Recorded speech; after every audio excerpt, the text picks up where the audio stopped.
GST கம்மி பண்ணிருக்காங்க. அது குறித்து உங்க கருத்து என்ன?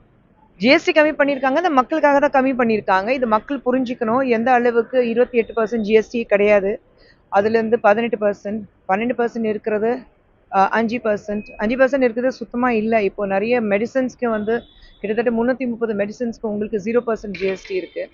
ஸோ நம்மளுடைய சாமானிய மக்கள் வந்து எப்படி வந்து ஒரு இன்னும் கம்ஃபர்டபுளாக வாழணும், அவங்க எப்படி சேமித்து வைக்க முடியும், அதுக்காக ஜிஎஸ்டி கம்மி பண்ணிவிட்டு அவங்க இதெல்லாம் பிளான் பண்ணியிருக்காங்க. ஸோ ஐ திங்க் எல்லாரும் சேர்ந்து பிரதமர் மோடி அவர்களுக்கும் நிர்மலா சீதாராமன் அவர்களுக்கும் அண்ட் மத்திய அரசுக்கு நன்றி தான் சொல்லணும். மத்திய அரசு மீனவர்கள் விஷயத்தை இரட்டை நிலைப்பாடு இருக்கு. அதாவது தமிழகத்துல மீனவர்கள் பிடிப்பதா தமிழக மீனவர்களும் மற்ற மாநிலம் பிடிப்பதா அவர்கள் இந்திய மீனவர்களும் சொல்றாங்கன்னு சொல்லிட்டு விஜய் வந்து நாகப்பட்டினத்துக்கு ஒரு தம்பி வந்து புதுசா வந்திருக்கிறாரு, முழுசா தெரிஞ்சுக்கிட்டு பேசினா நல்லா இருக்கும். ஒரு பாலிசி வரும்போது தமிழ் மீனவர்களுக்கும் அல்லது வேற மாநிலத்தை வாழ்ற மீனவர்களுக்கும் பாலிசி வேற வேற கிடையாது.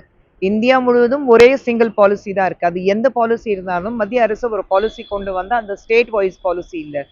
இப்போ தமிழக மீனவர்களுக்கு பாலிசி வேற இருந்தா விஜய் அவர்கள் பேசுறது குற்றம் சொல்றது நியாயமா இருக்கலாம். ஆனா அவர் வந்து கொஞ்சம் தெரிஞ்சுட்டு பேசினா நல்லா இருக்கும். அந்த மாவட்டத்துக்கு இன்னும் மேம்படுத்துறதுக்காக மெரின் காலேஜ் இன்னும் அமைக்கலாம். ஆனா தற்போது வரைய மத்திய அரசும் அதாவது இங்க இருக்கக்கூடிய தமிழ் அரசும் அந்த ஒரு நிலைப்பாடு எடுக்கல. ஏன்னா மெரின் காலேஜ்ன்றது அந்த கப்பலை படுத்தக்கூடிய அந்த காலேஜ் இன்னும் அங்கே இல்லை.